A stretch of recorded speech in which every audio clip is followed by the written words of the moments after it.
ఏంటండి ఇంకా ఇంట్లోనే ఉన్నారేంటండి అని అన్నాం అనుకో, అన్న మేము ప్రభువుని నమ్ముకున్నాం కదన్నా, అందుకని మేము అందరిలాగా మోసాలు చేయలేకపోతున్నాం కదన్నా.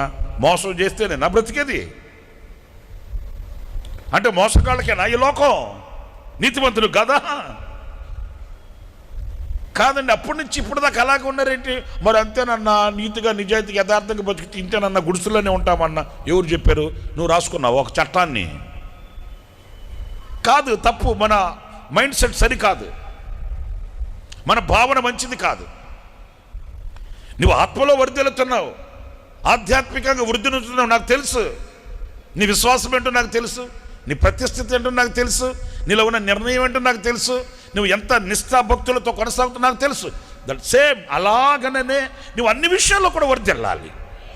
అంటే పాపంలో కాదు నేను చెప్పేది, అన్ని విషయాలలో వర్ధిల్లమన్నాడని పాపంలో కూడా వర్ధిల్లమని కాదు. అది అసలు మన జోలికే రాకూడదు, అది మన సబ్జెక్ట్ కాదు అసలు. అది నీ జ్ఞానమందును, వయస్సునందును, దేవుని దయ యందును, కృప యందును, ఇంకా నీ ఎదుట నిలిచిన ప్రతి అడుగులో నిక్షిప్తమై ఉన్న ప్రతి దానిలో నీ వృద్ధి కనిపించాలి, నీ అభివృద్ధి కనిపించాలి.